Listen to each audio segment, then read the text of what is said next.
Hello and welcome to today's video. My name is Anniken. I design knitting patterns, I teach knitting workshops online and in person, and I sell yarn through my website YarnAddict.co.uk. In today's video I'm going to talk about this new design which was in Knitting Magazine issue 243. This is what the magazine looks like. This is a slightly different video. It's actually going to be kind of a bit of a vlog.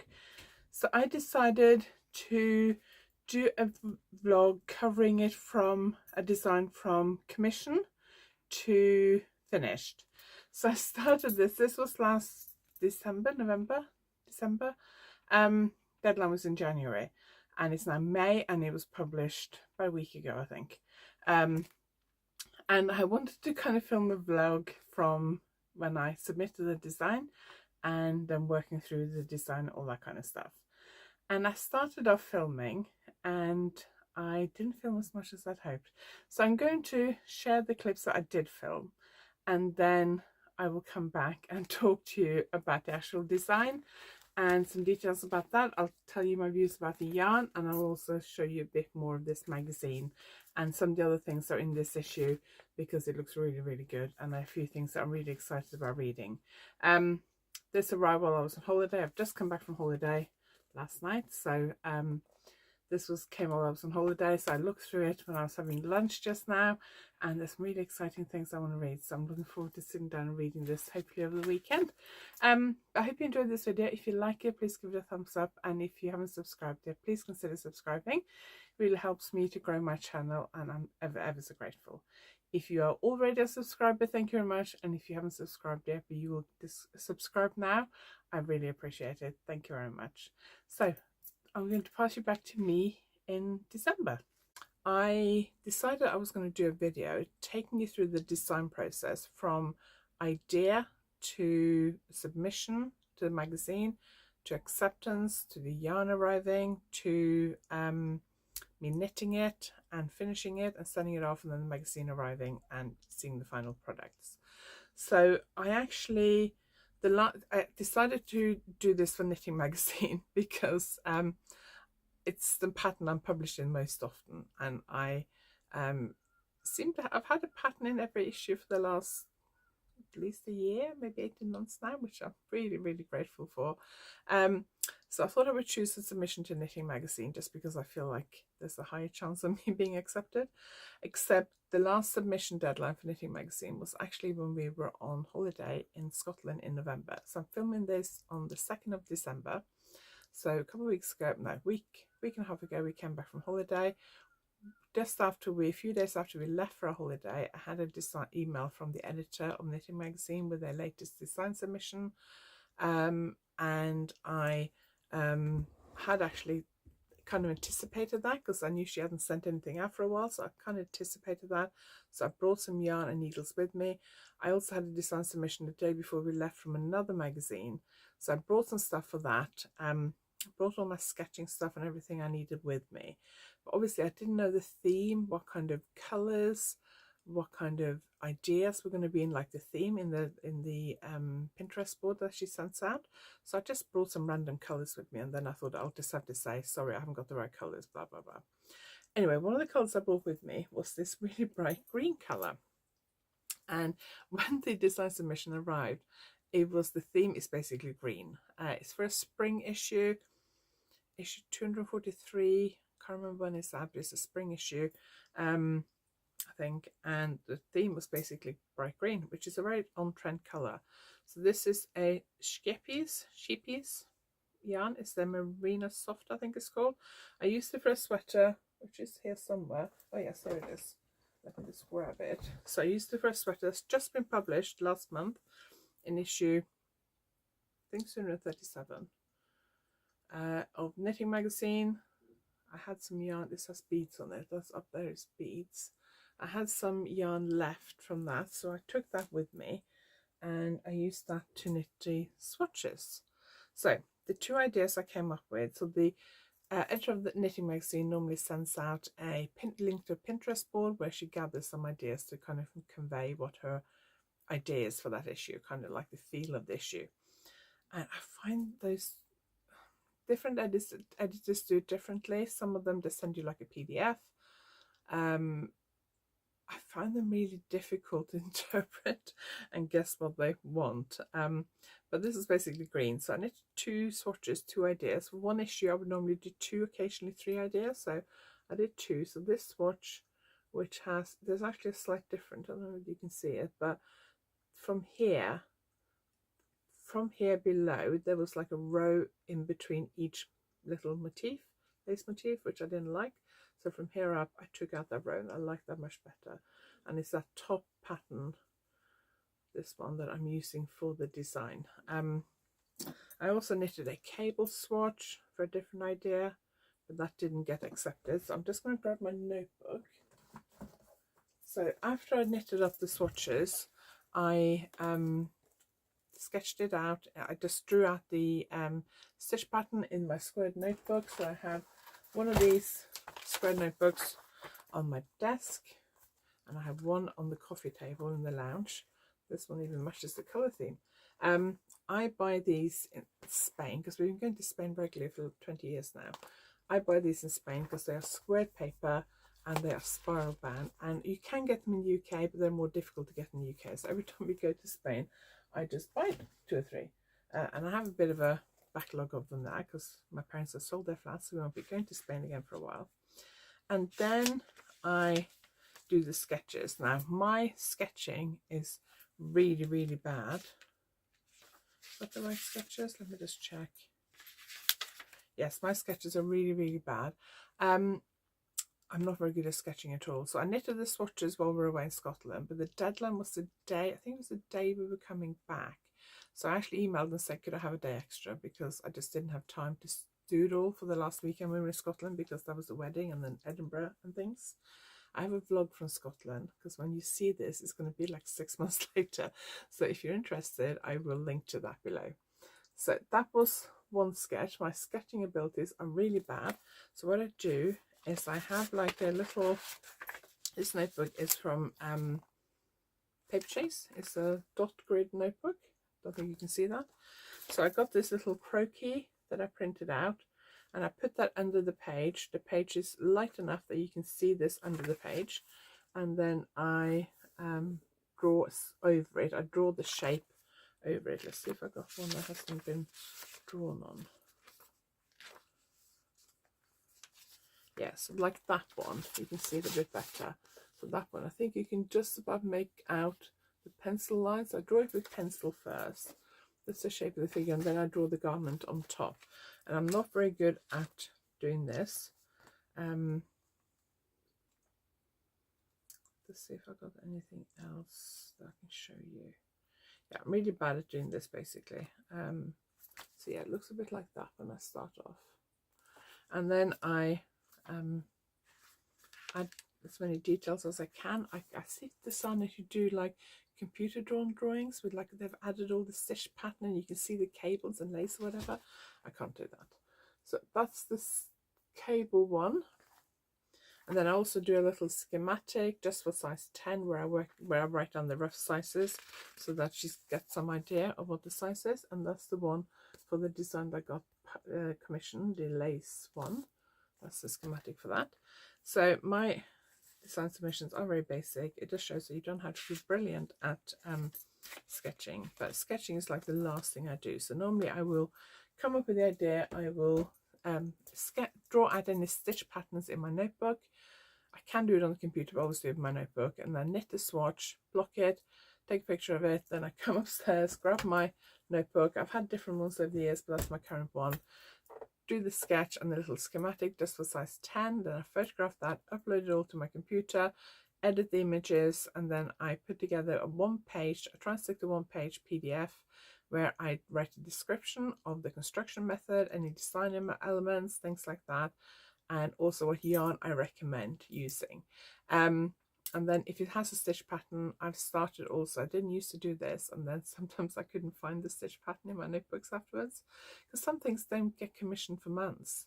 And some things might get rejected by one magazine, and I then submit it to another magazine, and it then gets accepted. So I try and always make the charts for the stitch pattern, and include that in the PDF as well, so that the editor can see exactly what the stitch pattern will be in chart form. So that's the way I work. I send that off to the editor. A couple of days later she came back and she commissioned the lace design. So it's a lace on the body, and then it's got garter stitch on the yoke and the top of the sleeves. I'll talk more about the construction method when I start knitting. And then a few days later a parcel arrives. So the yarn is sheepies. I think it's more like sheepies, but I'm not sure. She specifically wanted me to use a sheepies yarn, so I knitted the swatch with the Merino Soft because that's what I had. But when I looked on their website and some other yarns, I actually suggested 2 yarns. One of them I can't remember what was, but the one we decided on was one called Linen Soft, which is a blend of 26% acrylic, 47% cotton, 27% linen. So I thought, because it's a spring issue, that'd be a little bit more summery. And it's this really bright green, so it's a little bit more brighter than the original green. Different yarns dye up differently as well, but it's gorgeous green. I just love this colorway, and this colorway, this bright green colorway, very on trend for next summer apparently. So I really like that. So the yarn has arrived. I'm going to knit this one myself. I was going to ask on my sample knitters, but both my regular sample, one of my sample knitters is doing something for me at the moment. My other 2 have said they're not available till after Christmas, and this deadline is quite early in January. I thought it was 10th of January, but I think it's actually a bit after that. So I've decided I'm going to knit this myself. I'm going to try and cast on next week, and then just knit on it slowly, because I have some other things I'd like to knit before Christmas. But so what I thought I'd do is just get it started, knit on it slowly, and then once Christmas is over I can then just crack on and get it done. But I would like to get started on it. So I'm going to take one of these balls downstairs so I can knit the swatch over the weekend, and then write the pattern next week. So I'll be back when I'm writing the pattern and tell you more about that. So a bit of a different video. It's going to go over a few months. So yeah, I'll see you in the next clip.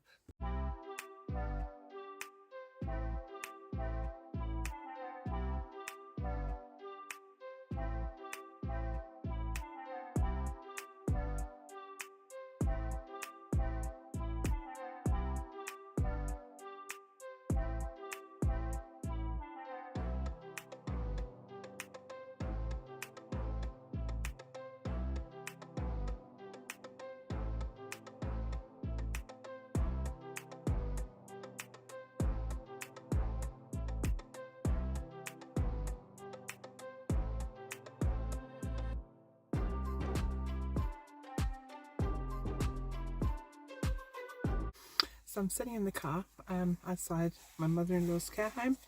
Some of the girls have gone in, but there isn't really enough room for all of us, so I'm going to wait in the car because we're going off somewhere else. And finally written up the beginning of the pattern for this green sweater I'm doing, so I thought I would cast on. I've only written up the pattern up to the underarms because it's knitting around to the underarms, so I've written that far, and then I'll do the rest next week. But I just wanted to start it because my plan had been to start it before Christmas, but I didn't get around to that. And it's now 29th of December, so I thought I'd better cast on because I'm worried about how long I've got to knit this. So sit in the car and cast on quickly. I got to cast on 176 stitches. Now for the long tail cast on, which is what I use, I usually wrap it once around my hand, which is approximately 10 stitches in DK yarn. So I'm going to wrap this around 17 times around my hand. 5, 6, 7, 8, 9, 10, 11, 12, 13. That's usually enough. If you want to allow a little bit extra, you can. If the yarn is thinner, it would normally be less. And when you cast on, if you're coming towards the end of your cast on, you find you have way too much yarn left, then what you can do, take that glove off because my needle keeps getting caught in my glove. What you can do, whether you do the thumb cut long tail cast on or the long tail cast on the way I do it, is that you can switch the yarn. So at the moment I have the tail over my thumb. So if I switch the tail so it's over my index finger, I use it up quicker. If you are doing the thumb method, you basically use the tail. Normally you'd use the working yarn to make the stitches, so you switch it so they're using the tail. Don't know if that makes sense, but that's what you do. So I'm going to cast on 176 stitches. Okay, so I've cast on. It only took a few minutes to cast on 176 stitches. This is going to be knit in the round, but I forgot my marker, which is annoying. I can do it without a marker, but it's easier if you have a marker. But because the first few rounds I got to stitch, it's actually easier to do that in rows anyway, because then I can just knit every row. If I do it in the round, then I have to pull one round, knit one round. So I'm going to do the garter stitch section back and forth, and then probably 2 or 3 rounds before I start the lace I will actually join it in the round. But it's easier when you're doing garter stitch or rib to do it in rows for the first few rows, usually at least kind of 3 or 4 rows, and then I usually join it in the round. But this one, I think I'm doing 10 rows of garter stitch, so I'm going to do most of those flat because they'll be quicker, and then join in the round. And then I've just left a slightly longer tail, so I can use that to sew up at the end. Because joining in the round when you have a lot of stitches can be a bit difficult, so that's why I'm working back and forth instead.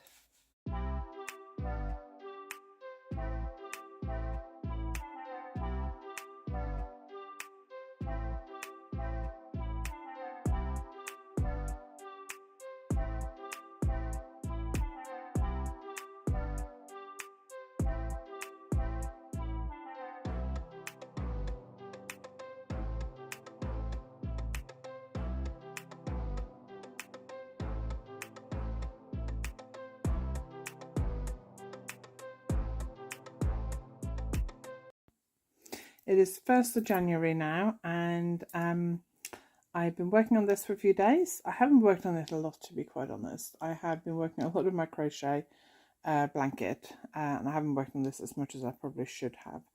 And I do need to prioritize this in the next couple of weeks because my deadline is, I think, 18 days away. But I am starting to get the lace pattern established. The light in here is really bad today. It's normally the best room in the house for light, but it's really bad today because it is raining outside. So I hope you can see this. What I'm slightly worried about at the moment is that it feels like it's coming up really big. And the stitch count I went with, because the measurements I wanted was between 2 stitch counts to get the right pattern repeat and stuff. So I went for the smaller because it's lace, it tends to block out maybe a little bit bigger. So I went for the smaller stitch count. At the moment it feels quite big, so I'm going to knit a bit longer. You need to knit, I'd say, at least 15 centimeters. I don't think that's 10 centimeters yet, close to 10 centimeters maybe. So I'll probably do about 15 centimeters, then put half the stitches on a different needle and then measure it just to get a rough idea for how big it is. You can see here where I work back and forth. So most of the garter stitch edging I did back and forth, except for the last couple of rows, and then it is always a little bit loose and floppy where you join, but I'm going to use the tail to sew that up and neaten that up at the end, so that will be fine. Nobody will see that because it'll be at the side at the bottom. But yeah, I'm happy with the yarn, nice to knit with. I'm just a little bit worried about the size, and I need to work out in the next day or two whether the size is correct, because if it's not, then I need to obviously start again, and that's going to take me more time. But I need to crack on and prioritize this for the next week or so rather than working on my crochet blanket.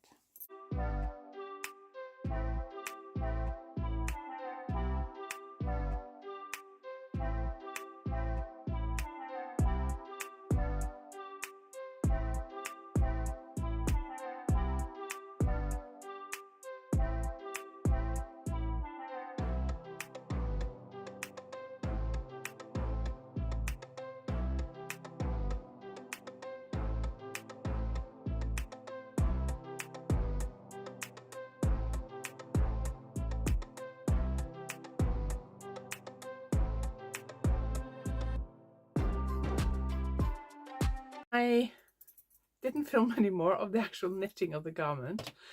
When you last saw me, I was down here somewhere. I guess I must have, I was talking about pinning it out to check the size. I guess I must have done that at some point. I can't remember. That is something I probably should have filmed, but I didn't. And then I just knitted the rest of the garment and didn't film anything. When I blocked it, however, I did film the blocking of it. I've speeded it up and put music over it because I have loads of blocking videos, and me talking you through every step is a little bit time consuming to film. So I have filmed it, but I've sped it up and put music over it. So I'll let you see that next, and I'll come back and talk about the actual sweater.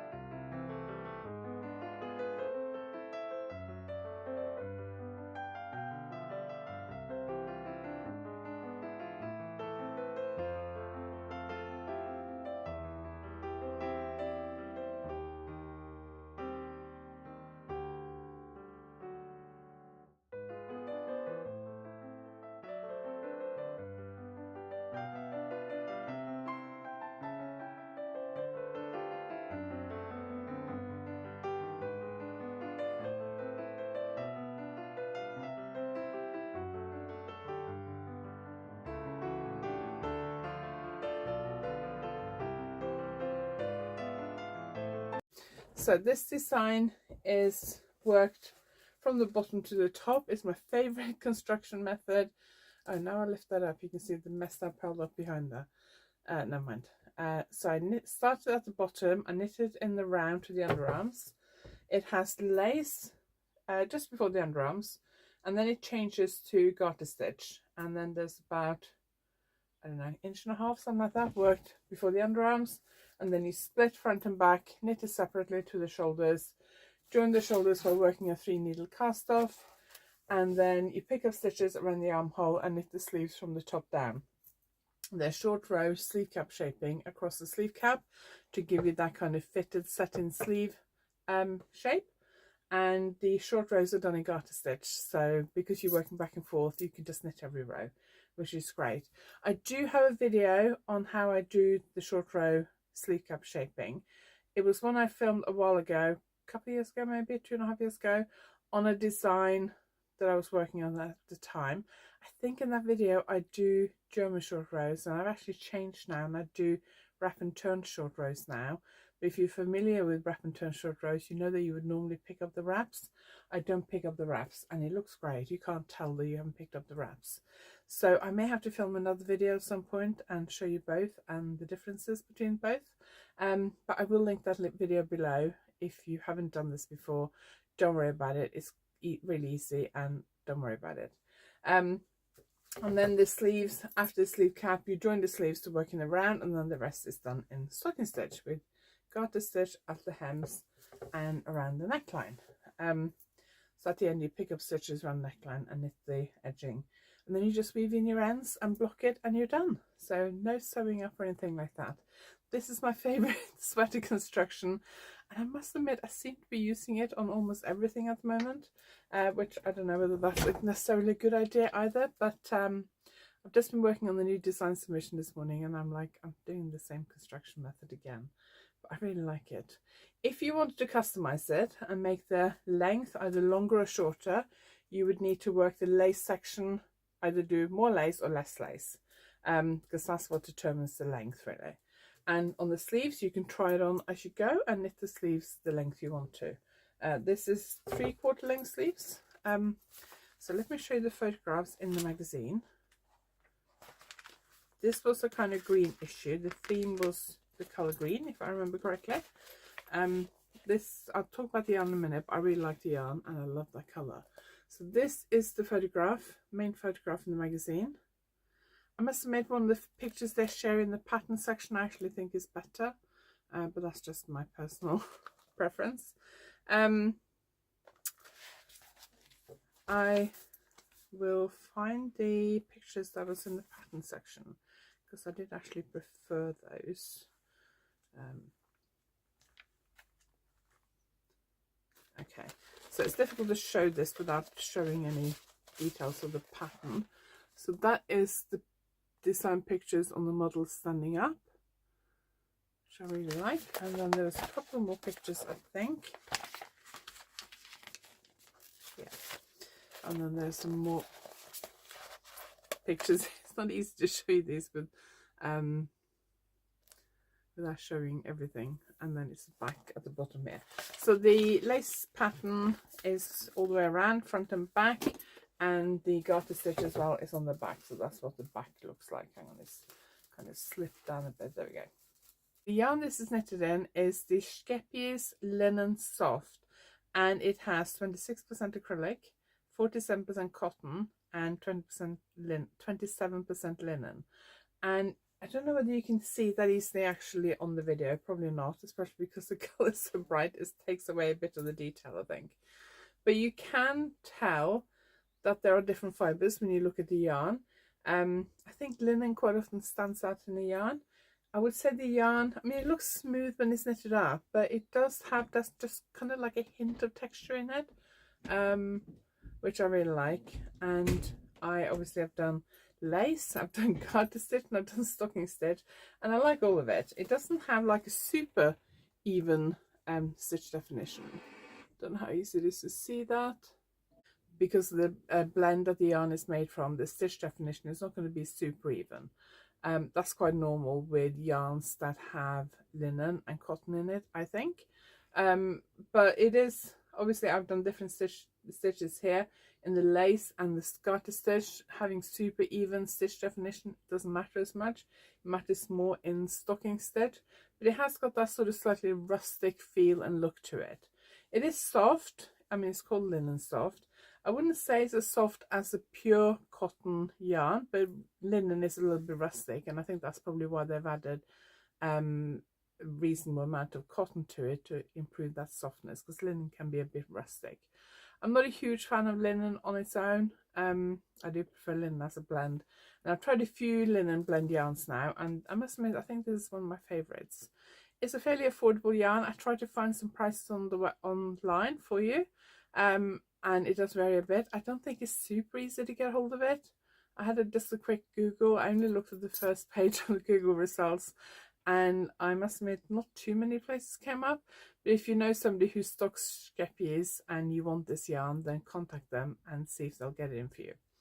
But it's comes in 33 colours, so there's a big range of colours. If this bright green is not to your taste, then there's lots of other colours available as well, and they're not all as bright as this one, obviously. The yarn is DK weight, and it has 135 meters per 50 gram.